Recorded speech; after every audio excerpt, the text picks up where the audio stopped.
أعوذ بالله من الشيطان الرجيم بسم الله الرحمن الرحيم يا أيها الذين آمنوا لا تلهكم أموالكم ولا أولادكم عن ذكر الله ومن يفعل ذلك فأولئك هم الخاسرون وأنفقوا مما رزقناكم من قبل أن يأتي أحدكم الموت فيقول رب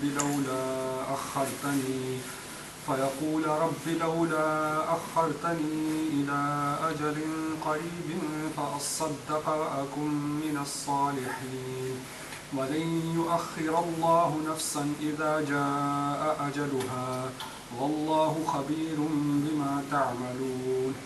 اچھا، بسم اللہ الرحمن الرحیم. سورۃ المنافقون، اس کا یہ دوسرا رکوع ہے. اللہ تبارک و تعالیٰ نے ارشاد فرمایا یا ایھا الذین آمنوا، اے ایمان والو. پہلا جو رکوع ہے اس کا 8 آیتیں اس میں منافقوں کے بارے میں کہا گیا، منافقوں کا کردار، ان کی نفسیات بیان کی گئی. اب ایمان والوں کو مخاطب کر کے تنبیہ کی جا رہی ہے کہ وہ چیزیں جو منافقوں میں پائی جاتی ہیں، ایمان والوں کو ان سے بچنا چاہیے، دور رہنا چاہیے. جو چیزیں منافقوں کے لیے ہلاکت اور تباہی کا باعث بنی، ایمان والے ان سے دور رہیں. تو ارشاد فرمایا اے ایمان والو لا تلہکم اموالکم ولا اولادکم عن ذکر اللہ،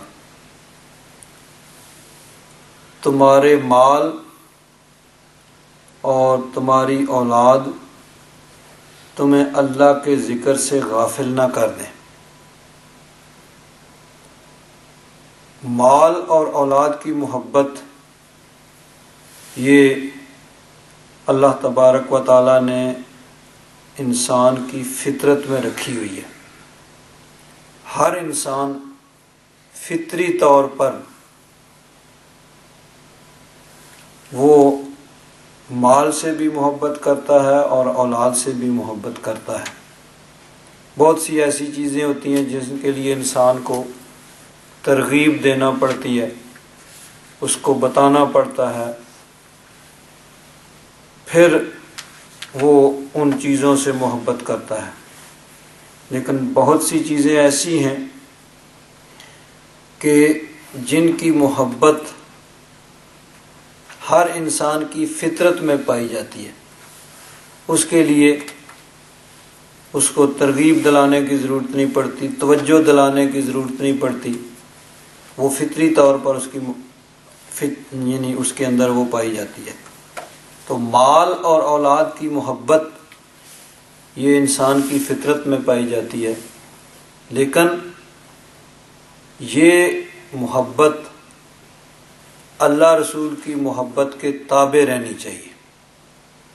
اگر یہ محبت اللہ رسول کی محبت کے تابع ہوگی، اس کے ماتحت ہوگی، تو پھر محمود ہوگی، اچھی ہوگی. اور اگر ان چیزوں کی محبت اللہ رسول کی محبت پہ غالب آ جائے تو پھر یہی انسان کے لیے تباہی کا باعث بنے گی. چنانچہ دیکھیے 10واں سپارہ ہے اور سورہ التوبہ، اس کی آیت نمبر ہے 24. اللہ تبارک و تعالیٰ نے ارشاد فرمایا قل، محبوب فرما دو، ان کان آباؤکم، اگر ہوں تمہارے آبا یعنی ماں باپ، دادی دادا، نانی نانا، اوپر کے رشتے جو ہیں، وَأَبْنَاؤُكُمْ، اور تمہاری اولاد، بیٹی بیٹا، آگے نواسا نواسی، پوتی پوتا، یہ سارے نیچے کے جو رشتے ہیں۔ وَإِخْوَانُكُمْ، اور تمہارے بھائی یعنی برابر کے رشتے، بہن بھائی وغیرہ۔ وَأَزْوَاجُكُمْ، اور تمہاری بیویاں، خاوند کے لیے بیوی، بیوی کے لیے خاوند، جوڑا۔ وَعَشِيرَتُكُمْ، اور تمہارا کنبہ، خیش قبیلہ۔ وَأَمْوَالُ اقْتَرَفْتُمُوهَا، اور وہ مال جن کو تم نے کمایا ہے۔ وَتِجَارَةٌ تَخْشَوْنَ كَسَادَهَا، اور تمہارے وہ مکانات، وہ تمہاری رہائی، تمہاری وہ تجارت، تمہارا وہ بزنس جس میں گھاٹے کا تمہیں خدشہ لگا رہتا ہے۔ وَمَسَاكِنُ تَرْضَوْنَهَا، اور تمہارے پسندیدہ مکانات۔ 8 چیزوں کو بیان کیا جو دنیا میں انسان کو سب سے زیادہ پیاری ہوتی ہیں اور انسان فطری طور پر ان سے محبت کرتا ہے۔ اس آیت میں 2 چیزیں بیان کی، مال اور اولاد، اور یہاں 8 چیزیں۔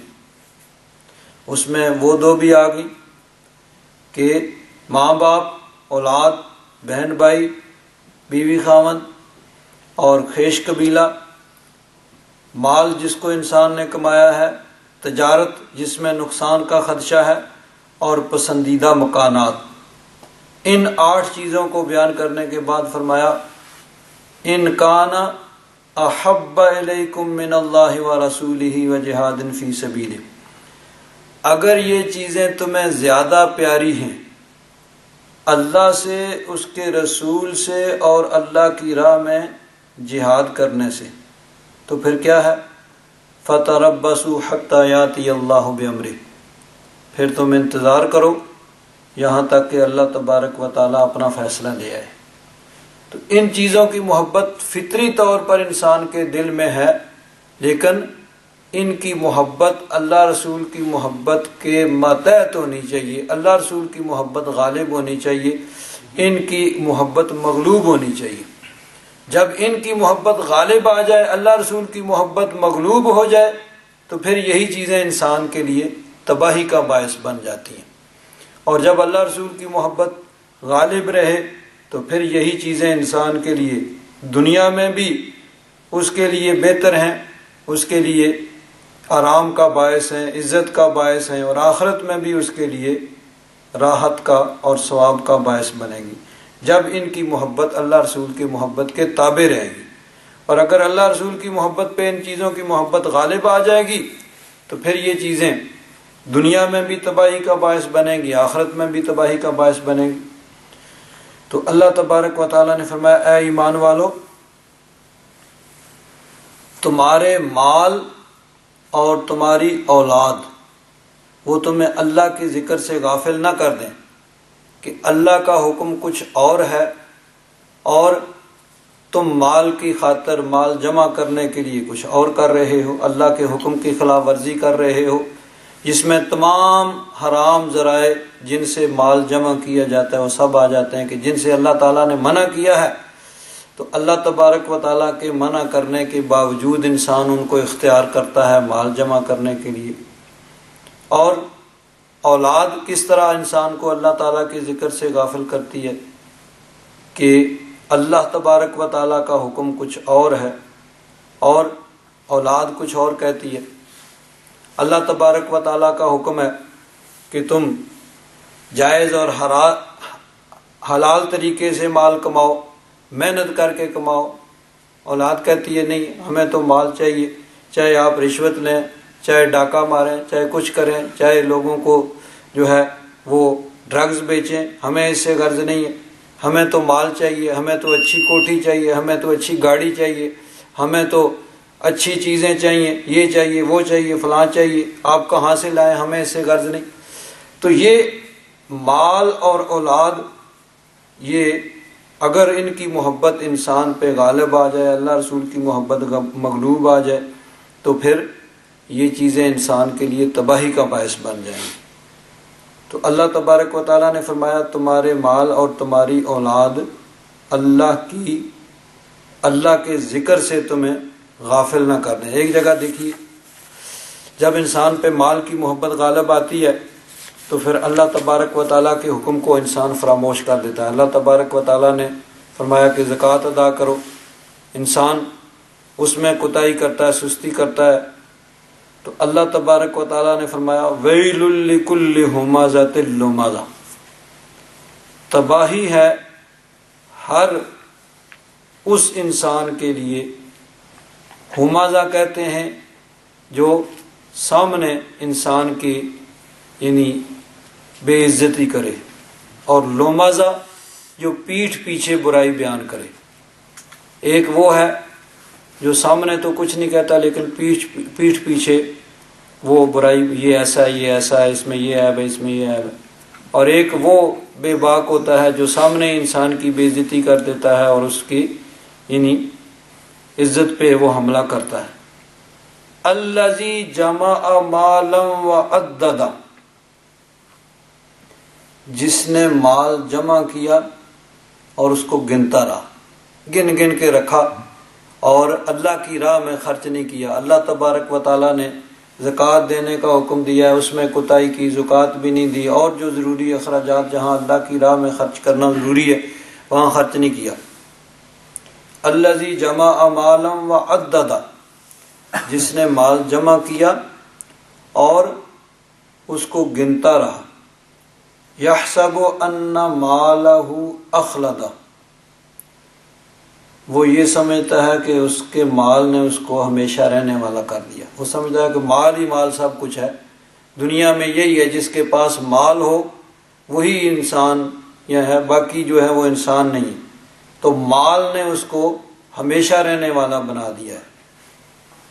اللہ تبارک و تعالیٰ فرماتا ہے کلا، ہرگز ایسی بات نہیں ہے، لَيُنبَذَنَّ فِي الْحُطَمَةِ، وہ ڈالا جائے گا حطمہ، بھڑکتی ہوئی آگ میں۔ وما ادراک ما الحطمہ، تم نے کیا جانا کہ حطمہ کیا ہے؟ نار اللہ الموقدہ، وہ اللہ تبارک و تعالیٰ کی بھڑکائی ہوئی آگ ہے۔ التی تطلع علی الافئدہ، جو دلوں پہ چڑھ جائے گی، یعنی جسم کو جلا کے دل تک پہنچ جائے گی۔ انہا علیہم مؤصدۃ فی عمد ممددہ، ان کو اس میں بند کر دیا جائے گا، یعنی جس طرح ستون، لوہے کا ستون ہو، اس کے اندر ڈال کے، آگ کا ستون اس کے اندر ڈال کے اس کو بند کر دیا جائے۔ تو فرمایا مال اور اولاد تمہیں اللہ تبارک و تعالیٰ کی ذکر سے غافل نہ کرے۔ اب دیکھیے یہیں پیچھے جو ہے، یہ اس سے 2-3 صورتیں پیچھے، اسی 28ویں سپارے کا 7واں رکوع ہے، سورہ الممتحنہ۔ اللہ تبارک و تعالیٰ نے ارشاد فرمایا لن تنفعکم ارحامکم ولا اولادکم یوم القیامہ، تمہارے یہ رشتے اور تمہاری اولاد یہ قیامت کے دن تمہیں کچھ فائدہ نہیں دیں گے۔ یفصل بینکم، اللہ تبارک و تعالیٰ تمہارے درمیان جدائی ڈال دے گا۔ یعنی اگر اولاد ایسی ہے جس نے انسان کو اللہ کی یاد سے غافل کر دیا، جن کی خاطر انسان اللہ کی یاد سے غافل ہو گیا، اس کو نیکی کی ترغیب نہیں دی، اچھائی کے کام پہ نہیں لگایا، دنیا کا چاہے ساری دنیا کا مال ان کو دے دیا، دنیا کی ہر کامیابی جس کو لوگ کامیابی سمجھتے ہیں سب کچھ ان کو مہیا کر دیا، اور وہ دنیاوی اعتبار سے سب سے اعلیٰ مقام پر بھی پہنچ گئے، لیکن اگر دین نہیں ملا، بھلائی نہیں ملی، نیکی نہیں ملی، اچھائی نہیں ملی، تو پھر کیا ہے؟ یہ تمہارے رشتے، تمہاری اولاد تمہیں کوئی فائدہ نہیں دیں گے، قیامت کے دن ان میں جدائی ڈال دی جائے گی۔ اور بلکہ قیامت کے دن کیا ہوگا؟ اس دن تو یوم یفر المرء من اخیہ، اس دن انسان بھاگے گا اپنے بھائی سے، و امہ، ماں سے، و ابیہ، باپ سے، و صاحبتہ، اور اپنی بیوی سے، و بنیہ، اور اپنی اولاد سے، سب سے دور بھاگے گا۔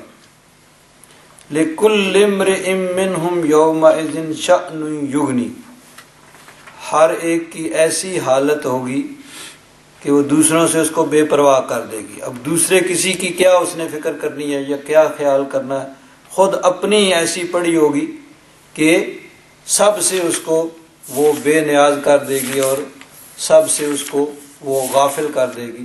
صرف یہی نہیں ہے کہ وہ دور بھاگے گا، بلکہ ایک جگہ ارشاد فرمایا یود المجرم، مجرم چاہے گا لو یفتدی من عذاب یومئذ، کاش کہ اس دن کا جو عذاب ہے یوم قیامت کا، اس عذاب میں اس کے بدلے میں پکڑ لیا جائے بے بنی ہے، اس کی اولاد کو۔ مجرم کہے گا کہ میرے بدلے میں میری اولاد کو پکڑ لیا جائے، وصاحبتہ، اور اس کی بیوی کو پکڑ لیا جائے، یعنی میری جان چھوٹ جائے، میرا چھٹکارا ہو جائے، میرے بدلے میں میری اولاد کو پکڑ لیا جائے، بیوی کو پکڑ لیا جائے۔ اسی طرح بیوی کہے گی میرے خاوند کو پکڑ لیا جائے، وَأَخِيهِ، اس کے بھائی کو اس کے بدلے میں پکڑ لیا جائے، اس کا بدلہ بن، یعنی افتدا، اس کا بدلہ بن جائے، وہ چلو اس کو چھوڑ دو، اس کے بدلے میں اس کو پکڑ لو۔ وَفَصِيلَتِهِ الَّتِي تُؤْوِيهِ، اور اس کا وہ خیش قبیلہ جس کا وہ دنیا میں دفاع کرتا ہے، وہ سارے ان کو پکڑ لیا جائے۔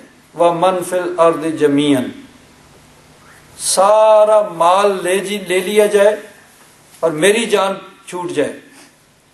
ثُمَّ يُنْجِيهِ، پھر اس کو نجات مل جائے، سب کچھ لے لیا جائے۔ اللہ تبارک و تعالیٰ فرماتا ہے کلا، وہاں ایسے نہیں ہوگا، کسی کے بدلے میں کسی دوسرے کو نہیں پکڑا جائے گا۔ تو اس وقت انسان خواہش کرے گا، لیکن اس وقت کا خواہش کرنا جو ہے وہ اس کو فائدہ نہیں دے گا۔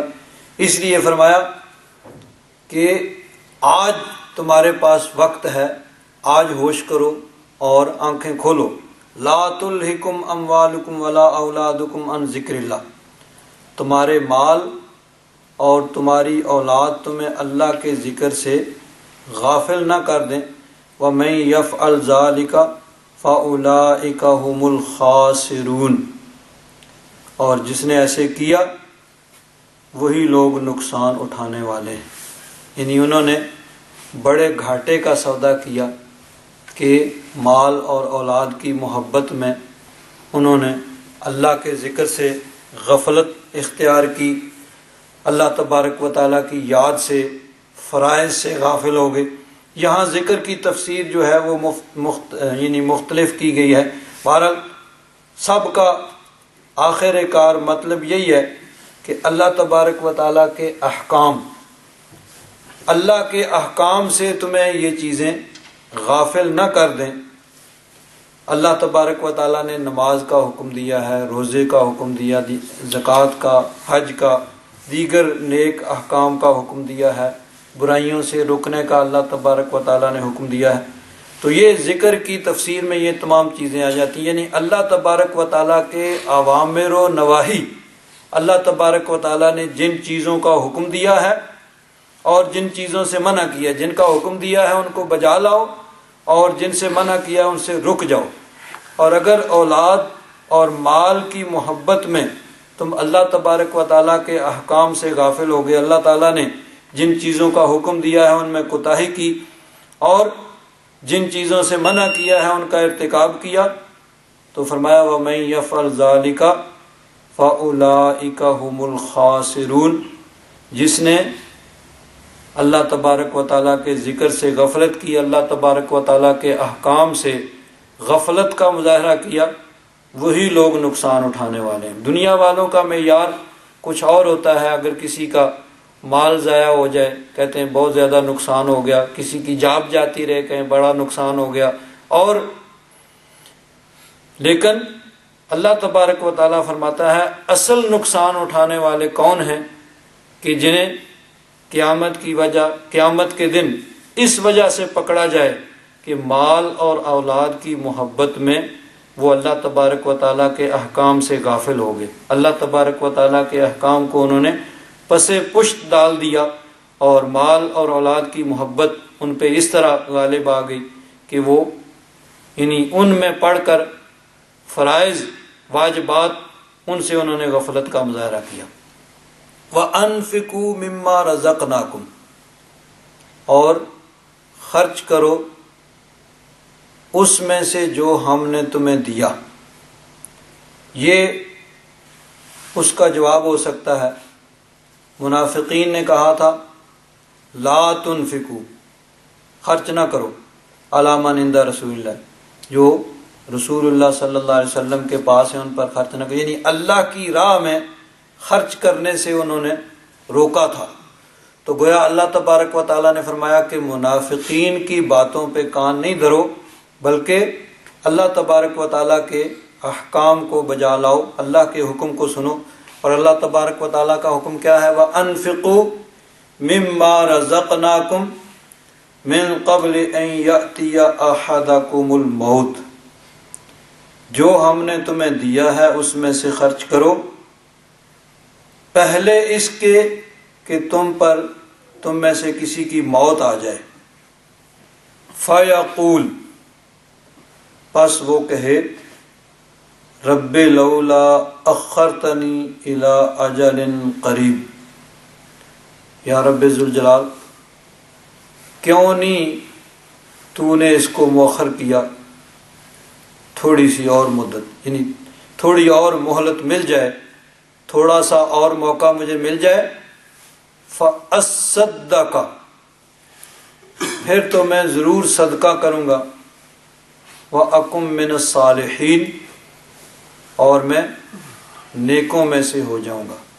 جب موت کا وقت آئے تو موت کے وقت وہ انسان خواہش کرے کہ مجھے تھوڑی سی مہلت مل جائے، تھوڑا موقع اور مل جائے، پھر میں صدقہ بھی کروں گا اور نیکوں میں سے ہو جاؤں گا۔ اللہ تبارک و تعالیٰ نے فرمایا وَلَن يُؤَخِّرَ اللَّهُ نَفْسًا إِذَا جَاءَ أَجَلُهَا، کہ جب کسی کی موت کا وقت آ جاتا ہے تو پھر اللہ تبارک و تعالیٰ اس کو مؤخر نہیں فرماتا۔ واللہ خبیر بما تعملون، اللہ تبارک و تعالیٰ تمہارے کاموں سے خوب خبردار ہے۔ تو موت کے وقت خواہش کرے کہ جی اب کچھ مہلت مل جائے، اب کچھ مجھے اور موقع مل جائے تو پھر میں صدقہ کروں گا اور نیک ہو جاؤں گا، لیکن پھر موقع نہیں ملے گا۔ اب اللہ تبارک و تعالیٰ نے انسان کو موقع دیا ہے، زندگی کی مہلت ہے، اللہ تبارک و تعالیٰ نے صحت عطا فرمائی ہے، مال عطا فرمایا ہے، انسان سب کچھ کر سکتا ہے، اب کرنے کا موقع ہے۔ تو جب کرنے کا موقع ختم ہو جائے گا پھر انسان خواہش کرے گا، لیکن اس وقت کا پھر خواہش کرنا جو ہے وہ انسان کو فائدہ نہیں دے گا۔ اس وقت جو مہلت مانگے گا وہ مہلت اس کو نہیں ملے گی، کیونکہ اللہ تبارک و تعالیٰ نے انسان کو جو مہلت دی ہے اس کو اس نے ضائع کر دیا۔ اسی طرح دیکھیے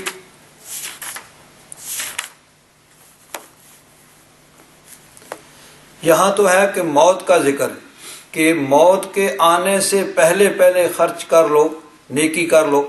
موت کے وقت خواہش کرو گے لیکن اس وقت پھر تمہیں مہلت نہیں ملے گی۔ ایک جگہ ارشاد فرمایا یا ایھا الذین آمنوا، اے ایمان والو، انفقوا مما رزقناکم، جو ہم نے تمہیں دیا ہے اس میں سے خرچ کر لو، من قبل ان یاتی یوم، قبل اس کے کہ وہ دن آ جائے، لا بیع فیہ ولا خلۃ ولا شفاعہ، جس میں نہ خرید و فروخت ہے، نہ دوستی ہے، نہ شفاعت ہے۔ یعنی یوم قیامت کے آنے سے پہلے پہلے تم اللہ کے دیے ہوئے سے خرچ کر لو۔ اسی طرح ایک اور جگہ اسی مضمون کو اللہ تبارک و تعالیٰ نے بیان فرمایا، قُل لِعِبَادِيَ الَّذِينَ آمَنُوا، میرے ایمان والے بندوں سے فرما دو، یقیموا الصلاۃ، کہ وہ نماز قائم کریں، وَيُنْفِقُوا مِمَّا رَزَقْنَاهُمْ، اور خرچ کریں جو ہم نے انہیں دیا ہے، سرًا وعلانیةً، پوشیدہ اور ظاہر۔ جہاں پوشیدہ یعنی چھپا کے خرچ کرنے کی ضرورت ہو وہاں چھپا کے خرچ کریں، جہاں دکھا کے خرچ کرنے کی اس میں فائدہ ہو وہاں دکھا کے خرچ کریں۔ اصل تو نیت ہے، انسان کی نیت کیا ہے، کس نیت سے خرچ کیا جا رہا ہے، وہی اللہ تبارک و تعالیٰ کی بارگاہ میں مقبول ہے۔ اللہ تبارک و تعالیٰ سب کی نیتوں کو جانتا ہے، تو کبھی بلکہ اکثر یہی ہوتا ہے کہ خفیہ طور پر انسان اپنا مال جہاں بھی ضرورت ہو دے تاکہ اس میں ریاکاری اور دکھلاوا نہ پایا جائے، لیکن کبھی کبھی اس کو ظاہر کرنے کی بھی ضرورت ہوتی ہے۔ اس میں حکمت ہو سکتی ہے کہ انسان اس لیے دکھا کے کہ دوسروں کو بھی ترغیب پیدا ہو اور دوسرے بھی اس رستے پہ چلیں، تو اگر اس کی ترغیب سے کوئی دوسرا بھی خرچ کرے گا تو اس کا ثواب بھی اس کو ملے گا۔ تو یہ تو نیت پر انسان کے ڈیپینڈ کرتا ہے کہ نیت انسان کی کیا ہے۔ چنانچہ ایک دفعہ مدینہ منورہ میں کچھ غرباء و مساکین آ گئے، کسی قبیلے کے لوگ تھے، مسلمان تھے، غالباً قحط سالی کا دور تھا، تو وہ بیچارے یعنی ان کے پاس پورے پہننے کے لیے کپڑے بھی نہیں اور کھانے پینے کی بھی بہت زیادہ یعنی شدت کے ساتھ ان کو ضرورت۔ تو وہ مدینہ منورہ بہت سے لوگ آئے، نبی کریم صلی اللہ علیہ وسلم نے ان کی حالت دیکھی، حضور بے چین ہو گئے، بے قرار ہو گئے۔ حضور کبھی اپنے حجرہ مبارکہ کے اندر جاتے ہیں، کبھی باہر جاتے ہیں، مقصد یہ ہے کہ لوگ ان کی مدد کریں۔ تو ایک صحابی انہوں نے پہچان لیا، وہ اپنے گھر گئے اور گھر سے کچھ کھجوریں، کوئی کھانے پینے کی چیزیں جو ہیں وہ اٹھا کے لے آئے۔ ان کو دیکھا، دوسرے صحابی گئے، وہ بھی لے آئے، پھر دوسروں نے دیکھا، سب کے سب جو ہیں جو کچھ بھی ان کو ملا وہ ان کے لیے کپڑے، کھانے پینے کی چیزیں وغیرہ ان کے لیے، وہ لوگ جو آئے تھے ان کے لیے لے آئے۔ نبی کریم صلی اللہ علیہ وسلم کا چہرہ انور خوشی سے کھل اٹھا اور حضور نے ان کی تعریف کی کہ جنہوں نے سب سے پہلے اس کا آغاز کیا، کہ جن کو دیکھ کر دوسروں کو بھی ترغیب پیدا ہوئی، انہوں نے بھی پھر اسی یعنی ان کے نقش قدم پر چلتے ہوئے وہ ان کے لیے جو کچھ ان سے بنا وہ لے کے آئے۔ تو جہاں جیسے ضرورت ہو اس کے مطابق انسان خرچ کرے۔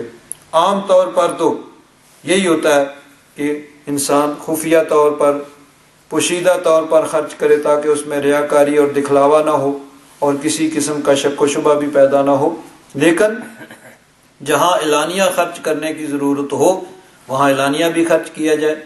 تو اللہ تبارک و تعالیٰ نے ارشاد فرمایا، قل، محبوب فرما دو، لعبادی الذین آمنوا، میرے ایمان والے بندوں سے فرما دو، یقیموا الصلاۃ، کہ وہ نماز قائم کریں، وینفقوا مما رزقناہم، اور جو ہم نے انہیں دیا ہے اس میں سے خرچ کریں، سرًا وعلانیةً، پوشیدہ اور اعلانیہ، من قبل ان یأتی یوم، قبل اس کے کہ وہ دن آ جائے، لا بیع فیہ ولا خلال، جس میں نہ خرید و فروخت ہے نہ دوستی ہے۔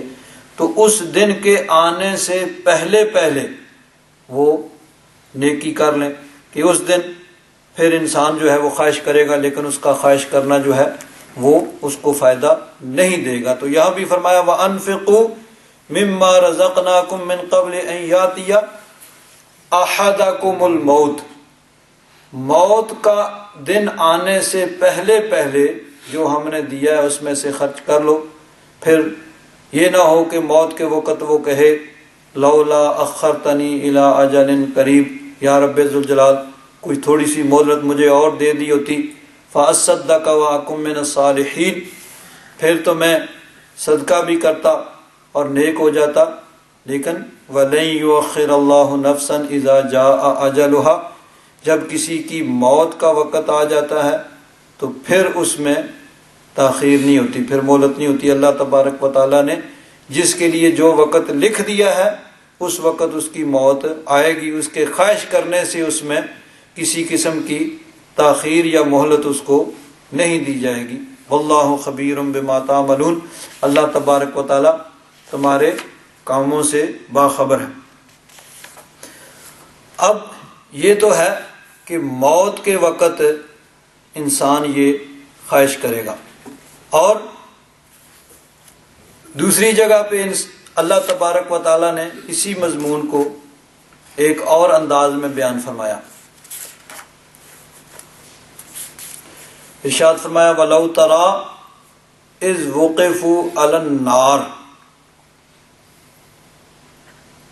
کاش کہ تم دیکھو کہ جب ان کو جہنم پہ کھڑا کیا جائے گا، یعنی مجرمین ان کو گھیر کے ہانک کے جہنم کی طرف لایا جائے گا اور جہنم کے اوپر ان کو کھڑا کیا جائے گا۔ ابھی جہنم میں ان کو ڈالا نہیں جائے گا، جہنم کو مشاہدہ کریں گے، دیکھیں گے۔ فَقَالُوا، تو کہیں گے یا لیتنا نرد، کاش کہ ہمیں لوٹایا جاتا، واپس دنیا میں بھیجا جاتا، یعنی ایک چانس اور دیا جاتا، ایک موقع اور دیا جاتا۔ وَلَا نُكَذِّبَ بِآيَاتِ رَبِّنَا، پھر ہم اپنے رب کی آیات کو نہ جھٹلاتے۔ وَنَكُونَ مِنَ الْمُؤْمِنِينَ، پھر تو ہم مومن ہوں، بڑے پکے مومن، پھر تو ہم ہر وقت مسجد میں ہی بیٹھے رہیں گے، 5 وقت نماز پڑھیں گے، تہجد بھی پڑھیں گے، اشراق بھی پڑھیں گے، چاشت بھی پڑھیں گے، پھر اوابین بھی پڑھیں گے، اور پھر کیا ہے کہ تحیۃ الوضو بھی پڑھیں گے، تحیۃ المسجد بھی پڑھیں گے، پھر صلاۃ التسبیح بھی پڑھیں گے، پھر روزانہ ہی روزہ رکھیں گے، صرف رمضان کے نہیں، روزانہ روزے، پھر ہر سال حج کریں گے، پھر 2.5% نہیں بلکہ 100% زکوٰۃ ادا کریں گے۔ تو پھر یہ خواہش کریں گے کہ کاش ہمیں ایک موقع اور دیا جائے، پھر تو ہم اللہ کی، اپنے رب کی آیات کو نہیں جھٹلائیں گے اور مومن ہو جائیں گے۔ بل بدا لہم ما کانوا یخفون من قبل، بلکہ ان کے لیے ظاہر ہو گیا جس کو وہ پہلے چھپاتے تھے، یعنی اب ان کی آنکھوں کے سامنے وہ چیز آ گئی۔ دنیا میں ان سے کہا جاتا تھا کہ اللہ کے حکم پر عمل کرو، اللہ کے احکام پر عمل نہیں کرو گے، نیکی تقوی پرہیزگاری کو اختیار نہیں کرو گے تو جہنم میں جاؤ گے۔ تو کہتے تھے یہ لوگوں کی باتیں، یہ مولویوں کی باتیں، مولوی ویسے ہی ڈراتے رہتے ہیں، بس یہ دنیا میں بھی ہمیں چین سے نہیں رہنے دیتے۔ تو دنیا میں اس وقت ان کو ڈرایا جاتا تھا، سمجھایا جاتا تھا، تو کہتے ہیں بس ایسی باتیں لوگ کرتے رہتے ہیں۔ وَلَوْ رُدُّوا لَعَادُوا، اللہ تبارک و تعالیٰ فرماتا ہے کہ اگر ان کو لوٹایا جائے لَعَادُوا لِمَا نُهُوا عَنْهُ، تو پھر وہی کام کریں گے جن سے روکا گیا تھا۔ جس طرح وہاں فرمایا نا وَاللَّهُ خَبِيرٌ بِمَا تَعْمَلُونَ، کہ اللہ تبارک و تعالیٰ جانتا ہے تمہارے اعمال سے، وہ جانتا ہے کہ اگر تم لوگوں کو ایک نہیں 10 موقع دیے جائیں تو ہر بار تم نے وہی کرنا ہے، پھر وہی جو پہلے کیا ہے۔ تو یہاں بھی فرمایا وَلَوْ رُدُّوا لَعَادُوا لِمَا نُهُوا عَنْهُ وَإِنَّهُمْ لَكَاذِبُونَ، اگر ان کو لوٹایا جائے تو پھر وہی کچھ کریں گے جن سے ان کو منع کیا گیا، یہ جھوٹے ہیں۔ وَقَالُوا، دنیا میں کہتے تھے إِنْ هِيَ إِلَّا حَيَاتُنَا الدُّنْيَا، یہ تو بس دنیا کی زندگی ہے، وما نحن بمبعوثین، اور ہمیں دوبارہ زندہ نہیں کیا جائے گا، بس دنیا کی زندگی ہے، اس دنیا کی زندگی کو رنگین بنانے کے لیے، پر آسائش بنانے کے لیے جو کچھ ہو سکتا ہے وہ کر لو۔ اس کے لیے انسان کو جھوٹ بولنا پڑے، رشوت لینی پڑے، سود کھانا پڑے، دھوکہ کرنا پڑے، فراڈ کرنا پڑے، کسی کا حق مارنا پڑے، کسی پر ظلم کرنا پڑے، کسی پر زیادتی کرنی پڑے، جو ہو جیسے ہو اس دنیا کو بنا سنوار لو، بس یہی ہے، ایک دفعہ ختم ہو گئے۔ لیکن اب کہتے ہیں کہ لوٹایا جائے، تو اس وقت کا یہ خواہش کرنا جو ہے یہ فائدہ نہیں دے گا۔ ایک اور جگہ اللہ تبارک و تعالیٰ نے اس مضمون کو یوں بیان فرمایا،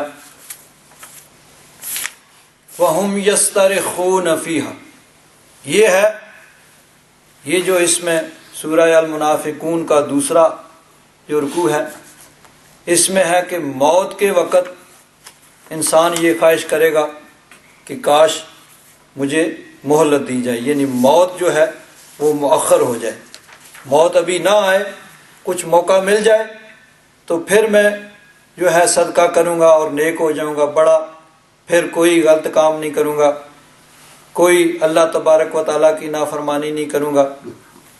یہ جو ہے ابھی جو میں نے سورہ الانعام کی 7ویں سپارے اس میں ہے کہ جب جہنم کے اوپر کھڑا کیا جائے گا اس وقت خواہش کریں گے، موت کے وقت بھی، اور جب جہنم میں ڈالا جانے لگے گا اس وقت بھی کہیں گے کہ ایک موقع دے، ایک دفعہ پھر دنیا میں بھیج دیا جائے، پھر بڑے نیک ہوں گے۔ یہاں اس کا ذکر ہے کہ جب ان کو جہنم میں ڈال دیا جائے گا، جہنم میں پڑے ہوں گے تو وَهُمْ يَسْتَرِخُونَ فِيهَا، وہاں پہ پڑے ہوئے چیخ رہے ہوں گے، چلا رہے ہوں گے، چیخ و چلا کے اس وقت، یعنی مختلف، کبھی تو وہ جہنم کے جو داروغہ ہیں ان سے کہیں گے کہ رب کی بارگاہ میں عرض کرو کہ ایک دن کے لیے ہمارا عذاب ہی جو ہے وہ مؤخر کر دیا جائے۔ وقال الذين في النار لخزنة جهنم ادعوا ربكم يخفف عنا يوما من العذاب،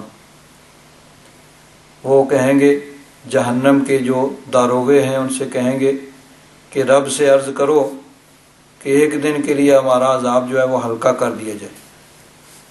قالوا اولم تک تاتیکم رسلکم بالبینات، تمہارے پاس تمہارے رسول وہ کھلی نشانیاں لے کے نہیں آئے تھے؟ قالوا بلا، کہیں گے ہاں یہ تو ہے، رسول تو آئے تھے، کھلی نشانیاں بھی لے کے آئے۔ تو پھر وہ جہنم کے داروغے کہیں گے فدو، خود ہی دعا کرو، وما دعاء الکافرین الا فی ضلال، تو کافروں کی پکار دعا جو ہے وہ یعنی اس وقت نہیں سنی جائے گی۔ تو یہاں فرمایا وَهُمْ يَسْتَرِخُونَ فِيهَا، جہنم میں چیخ و چلا رہے ہوں گے اور عرض کریں گے ربنا اخرجنا، یا رب ذوالجلال ہمیں جہنم سے نکال، نعمل صالحا، پھر ہم نیک اعمال کریں گے۔ یعنی موت کے وقت بھی انسان خواہش کرے گا کہ موقع مل جائے، ابھی موت نہ آئے تو بڑا نیک ہو جاؤں گا، پھر کوئی غلط کام نہیں کروں گا، کوئی نافرمانی نہیں کروں گا۔ اور جہنم میں جب ڈالا جانے لگے گا اس وقت بھی خواہش کریں گے کہ کاش ہمیں جہنم میں نہ ڈالا جائے بلکہ واپس دنیا میں بھیج دیا جائے، ایک موقع اور دیا جائے، پھر بڑے نیک ہو جائیں گے۔ لیکن نہ موت کے وقت ان کی سنی جائے گی اور مہلت ملے گی، نہ جہنم میں ڈالتے وقت ان کی بات مانی جائے گی اور ان کو دنیا میں واپس بھیجا جائے گا، بلکہ جہنم میں ڈال دیا جائے گا۔ اب جہنم کے اندر وہاں بھی یہی خواہش کریں گے ربنا اخرجنا نعمل صالحا غیر الذی کننا نعمل،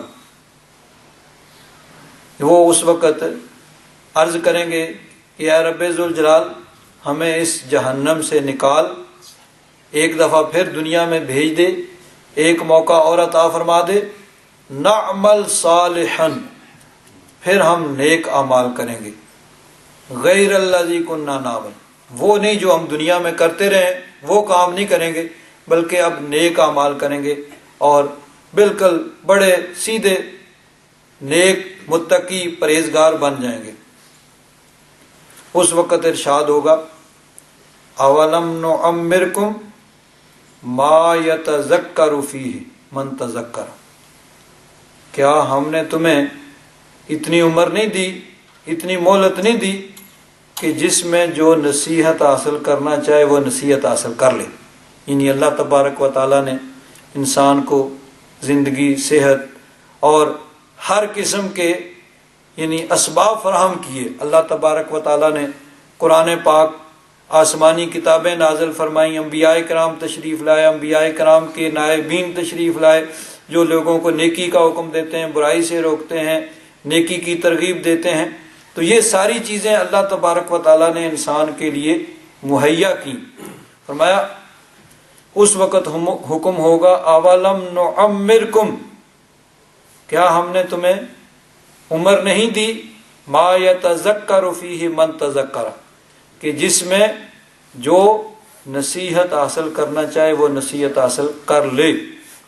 وجاءکم النذیر، اور تمہارے پاس ڈرانے والا آیا۔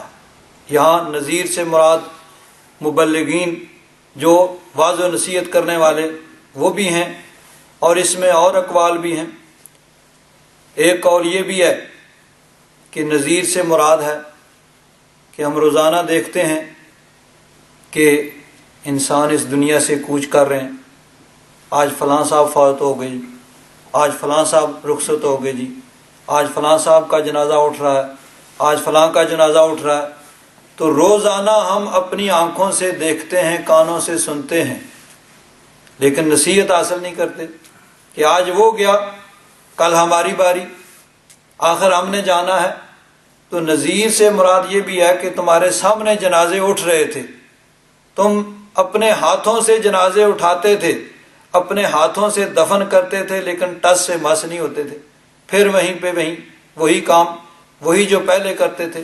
جب ایک آدمی تمہارے سامنے، چاہے وہ یعنی صحت مند ہو، جوان ہو، وہ چلا گیا، دنیا کے اعتبار سے کتنا وہ یعنی مالدار ہو، بڑا عہدے دار ہو، بڑا قوت طاقت والا ہو، اس کے پاس اقتدار ہو، پاور ہو، تو سب کچھ چھوڑ چھاڑ کے، بادشاہ بھی چلے گئے، سب دنیا سے چلے گئے تمہارے سامنے، لیکن تم نے اس سے عبرت حاصل نہیں کی، نصیحت حاصل نہیں کی، بھئی ایک دن ہم نے بھی جانا۔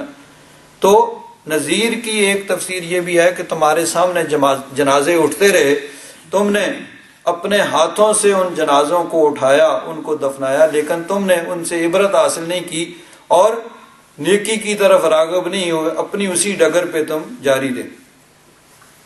اور نذیر کی تفسیر میں ایک قول یہ بھی ہے کہ انسان دیکھتا ہے کہ ایک وقت وہ تھا، میں بچہ تھا،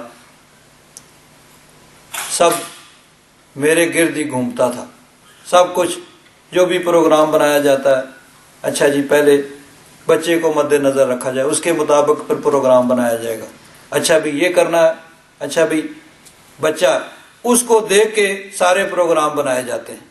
پھر اور جوانی آتی ہے، انسان سمجھتا ہے دنیا کے اندر میں ہی میں ہوں، دنیا میں اور کوئی ہے ہی نہیں، تو پھر وہ سمجھتا ہے میں ہی دنیا میں۔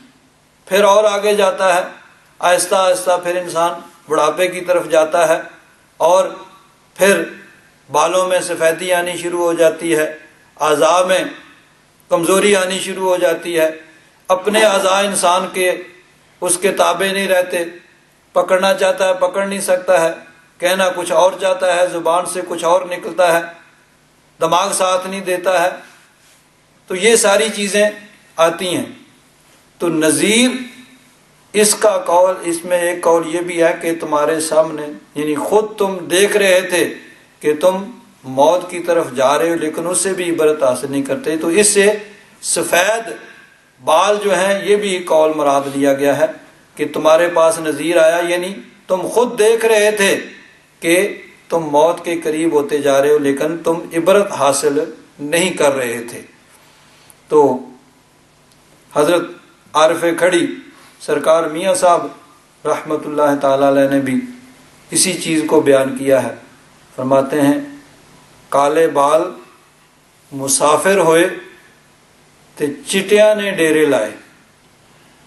کالے بال مسافر ہوئے تے چٹیاں نے ڈیرے لائے.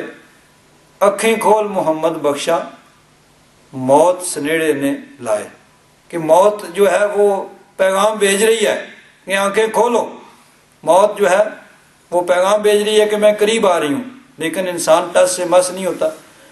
تو اللہ تبارک و تعالیٰ ارشاد فرماتا ہے کہ جہنم کے اندر مجرم وہ چیخ و چلا رہے ہوں گے، اور اس وقت وہ کہیں گے ربنا اخرجنا نعمل صالحا غیر الذی کننا نعمل، کہ یا رب ذوالجلال ہمیں اس جہنم سے نکال اور دنیا میں بھیج دے، ایک موقع اور دے دے، پھر ہم بڑے نیک ہو جائیں گے، تمام ساری عمر سارا وقت نیکی میں گزاریں گے اور کوئی ایسا کام نہیں کریں گے جو پہلے ہم کرتے رہیں.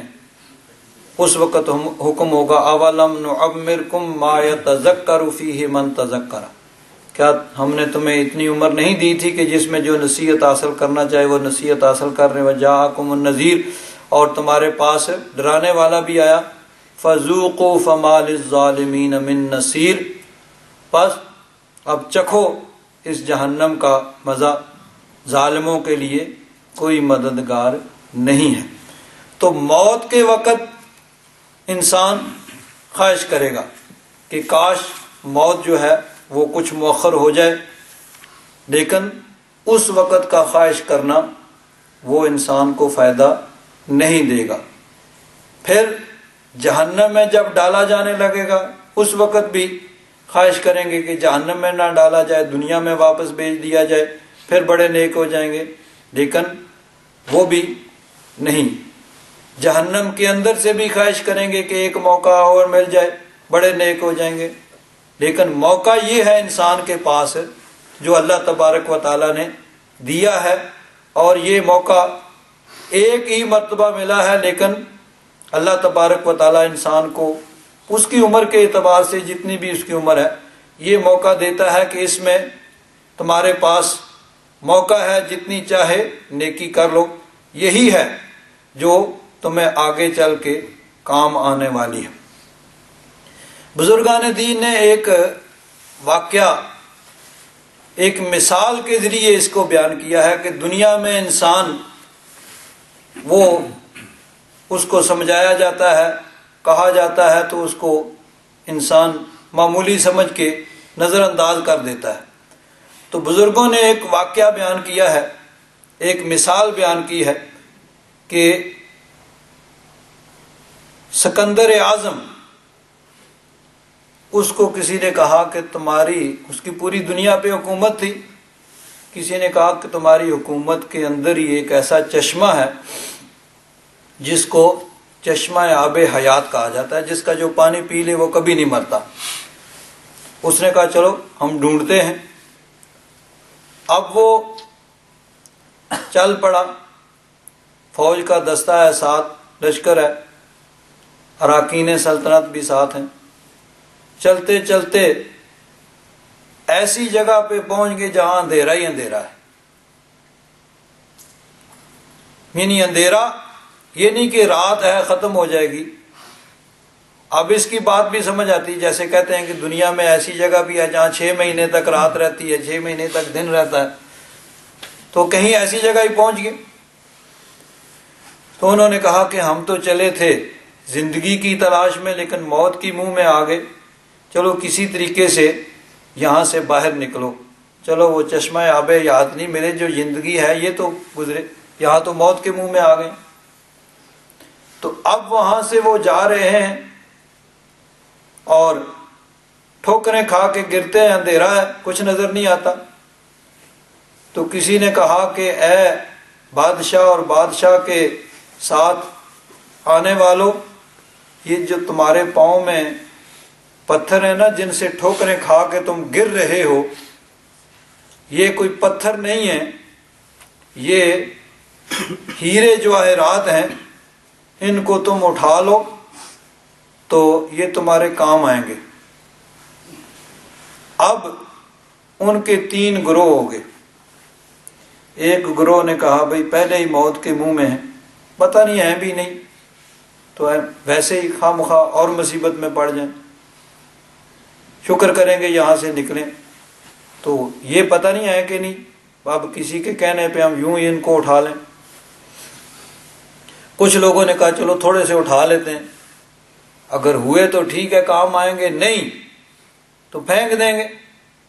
کچھ لوگوں نے کہا ہاں یہ بات درست ہے، چلو ہم تھوڑی سی مشقت اٹھا لیتے ہیں، تکلیف اٹھا لیتے ہیں۔ انہوں نے جتنے اٹھا سکتے تھے اٹھا لیے۔ اب وہ چلتے چلتے جب اندھیرے سے باہر نکل آئے تو دیکھا کہ واقعی وہ قیمتی ہیرے جواہرات تھے۔ تو اب جنہوں نے نہیں اٹھائے وہ ہاتھ مال رہے ہیں، کاش کہ ہم تھوڑی سی تکلیف برداشت کر لیتے، ہم بھی کچھ اٹھا لیتے۔ جنہوں نے تھوڑے اٹھائے وہ بھی خواہش کر رہے ہیں کہ کاش ہم تھوڑی اور تکلیف اٹھاتے اور مشقت اٹھا لیتے، اور جنہوں نے زیادہ اٹھائے وہ خوش ہیں کہ اب یہ ہمارے کام آئیں گے۔ تو یہ بزرگ اس واقعہ کو، اس مثال کو بیان کر کے کہتے ہیں کہ ہم اس دنیا کے اندر گویا اندھیرے کے اندر ہیں، ہمیں کچھ نظر نہیں آ رہا ہے۔ ہماری آنکھیں اصل اس وقت کھلیں گی جب یہ آنکھیں بند ہو جائیں گی اور 1 گز دنیا کے نیچے چلے جائیں گے، پھر ان چیزوں کی قدر و قیمت ہمیں معلوم ہوگی۔ جب حقیقت والی آنکھیں کھل جائیں گی، پھر جن چیزوں کو ہم معمولی سمجھ کے نظر انداز کرتے ہیں، اس وقت ان کی قدر و قیمت معلوم ہوگی کہ ان کی کیا قدر و قیمت ہے۔ تو اللہ تبارک و تعالیٰ نے فرمایا کہ وَأَنفِقُوا مِمَّا رَزَقْنَاكُمْ، ہم نے جو کچھ بھی تمہیں دیا ہے اس میں سے خرچ کرو۔ صوفیاء فرماتے ہیں عام تفسیر اس کی تو یہی ہے کہ مال جو اللہ تبارک و تعالیٰ نے دیا ہے اس میں سے کچھ اللہ کی راہ میں خرچ کرو، لیکن صوفیاء فرماتے ہیں کہ صرف مال ہی مراد نہیں ہے، ہر چیز ما عام ہے۔ جو کچھ ہم نے تمہیں دیا ہے، ہم نے تمہیں سانسیں دی ہیں، کچھ سانسیں اللہ کے لیے، ہم نے تمہیں چلنے کی توفیق دی ہے، کچھ قدم اللہ کی راہ میں تم اٹھاؤ، ہم نے تمہیں مال دیا ہے، کچھ مال اللہ کی راہ میں خرچ کیو، ہم نے اگر تمہیں علم کی دولت دی ہے تو علم اللہ کے لیے خرچ کرو۔ جو بھی اللہ تبارک و تعالیٰ نے دیا ہے اس میں سے کچھ نہ کچھ ضرور رب کی راہ میں خرچ کرو۔ من قبل ان یاتی احدکم الموت، قبل اس کے کہ تم میں سے کسی کی موت آ جائے، فیقول، پھر وہ کہے رب لولا اخرتنی الی اجل قریب، یا رب ذوالجلال کاش کچھ اس کو مؤخر کر دیا جاتا، تھوڑی سی مہلت اور مل جاتی، موت کچھ دنوں کے لیے، کچھ عرصہ کے لیے مؤخر ہو جاتی، فاصدق واکن من الصالحین، پھر تو میں صدقہ بھی کرتا اور بڑا نیک ہو جاتا۔ اللہ تبارک و تعالیٰ نے فرمایا وَلَن يُؤَخِّرَ اللَّهُ نَفْسًا إِذَا جَاءَ أَجَلُهَا، جب کسی کی موت کا وقت آ جاتا ہے تو پھر اللہ تبارک و تعالیٰ اس کو مؤخر نہیں فرماتا۔ واللہ خبیر بما تعملون، اللہ تبارک و تعالیٰ تمہارے کاموں سے خبردار ہے۔ حضرت عبداللہ بن عباس رضی اللہ تعالیٰ عنہما، آپ سے مروی ہے، ترمذی شریف کے حوالے سے یہ حدیث پاک لکھی گئی ہے۔ حضرت عبداللہ بن عباس رضی اللہ تعالیٰ عنہما نے ارشاد فرمایا جس کے پاس اتنا مال ہو کہ وہ حج بیت اللہ کر سکے، یا جس کے پاس اتنا مال ہو جس پہ زکوٰۃ واجب ہو اور وہ حج نہ کرے، یعنی حج کر سکتا تھا، جا سکتا تھا، حج نہیں کیا ہے، زکوٰۃ اس پہ فرض تھی، زکوٰۃ اس نے ادا نہیں کی، تو وہ موت کے وقت مہلت کا سوال کرے گا۔ اس وقت کہے گا کہ کاش مجھے مہلت ملے، میں حج کروں گا، میں زکوٰۃ ادا کروں گا۔ ایک شخص مجلس کے اندر تھا، اس نے کہا ہے عبداللہ بن عباس اللہ سے ڈریے، دوبارہ دنیا میں لوٹنے کا سوال تو صرف کافر کرتے ہیں، یعنی بعض آیات میں یہ ہے کہ کافر جو ہیں وہ دنیا میں لوٹنے کا سوال کریں. اصل میں اس شخص نے سمجھا نہیں. حضرت عبداللہ بن عباس تو فرما رہے ہیں کہ موت کے وقت وہ خواہش کرے گا. جس پہ حج فرض تھا اس نے حج فرض ادا نہیں کیا، زکوٰۃ فرض تھی زکوٰۃ ادا نہیں کی، تو موت کے وقت وہ مہلت کا سوال کرے گا. اور وہ کہہ رہا ہے کہ دوبارہ دنیا میں لوٹنے کا سوال کافر کریں گے. اب بات اس نے خود نہیں سمجھی، لیکن بے ادبی حضرت عبداللہ بن عباس کی کر رہا ہے. اکثر لوگ ایسے ہوتے ہیں کہ جو جس طرح قبلہ چشتی صاحب فرمایا کرتے ہیں کہ مسئلہ وہ پوچھتے نہیں، مسئلہ بتاتے ہیں. وہ بتانے کے لیے آتے ہیں، تو وہ اب سمجھ خود نہیں رہا کہ آپ کیا فرما رہے ہیں. آپ تو یہ فرما رہے ہیں کہ موت کے وقت وہ مہلت کا سوال کرے گا، لیکن وہ کہہ رہا ہے کہ دنیا میں دوبارہ لوٹنے کا کافر سوال کریں گے. حضرت عبداللہ بن عباس نے اس سے چشم پوشی کی اور اس کے سامنے یہ 3 آیات پڑھی کہ دیکھو میں جو کہہ رہا ہوں وہ یہ ہے. اللہ تبارک و تعالیٰ نے ایمان والوں کو مخاطب کر کے کہا یا ایھا الذین آمنو، ایمان والوں کو مخاطب کر کے یہ فرمایا کہ موت کے وقت وہ یعنی ایمان والوں کو یہ حکم دیا کہ لا تلہکم اموالکم ولا اولادکم عن ذکر اللہ، کہ تمہارے مال اور تمہاری اولاد تمہیں اللہ کے ذکر سے غافل نہ کر دیں. وَمَن يَفْعَلْ ذَلِكَ فَأُولَٰئِكَ هُمُ الْخَاسِرُونَ، اور جس نے ایسے کیا وہی نقصان اٹھانے والے ہیں. وَأَنفِقُوا، وہی آگے یعنی ایمان والوں کو یہ حکم دیا جا رہا ہے کہ خرچ کرو، کیونکہ کافر جو ہیں ان کو پہلے ایمان لانے کا حکم دیا جاتا ہے. وہ احکام شریعت کے مخاطب نہیں ہیں. کسی کافر کو یہ نہیں کہا جائے گا کہ تم نماز کیوں نہیں پڑھتے، نماز پڑھا کرو، تم حج کیوں نہیں کرتے، تم حج کرو. نہیں، ان کو ایمان لانے کے لیے کہا جائے گا. جب ایمان لائیں گے پھر وہ احکام شرع کے مخاطب ہوں گے، پابند ہوں گے. ایمان لائیں گے تو پھر نماز ان پہ فرض ہوگی، ان پہ حج فرض ہوگا، زکوٰۃ فرض ہوگی. تو یہاں جو حکم دیا جا رہا ہے وہ ایمان والوں کو حکم دیا جا رہا ہے کہ خرچ کرو جو کچھ ہم نے تمہیں دیا ہے، قبل اس کے کہ تم میں سے کسی کی موت آ جائے تو پھر وہ کہے رب لولا اخرتنی الی اجل قریب فاصدق واکن من الصالحین، کہ یا رب ذوالجلال کاش موت کچھ مؤخر ہو جائے، کچھ مہلت اور مل جائے، تھوڑا سا عرصہ اور مل جائے، پھر تو میں صدقہ کروں گا اور نیکوں میں سے ہو جاؤں گا، بڑا نیک ہو جاؤں گا، کوئی غلط کام نہیں کروں گا. لیکن وَلَن يُؤَخِّرَ اللَّهُ نَفْسًا إِذَا جَاءَ أَجَلُهَا، جب موت کا وقت آ جائے گا تو پھر مہلت نہیں ملے گی. مہلت یہی ہے جو اللہ تبارک و تعالیٰ نے دی ہے. اس میں انسان کو زیادہ سے زیادہ نیکی کرنے کی کوشش کرنی چاہیے. اللہ تبارک و تعالیٰ ہم سب کو توفیق عطا فرمائے.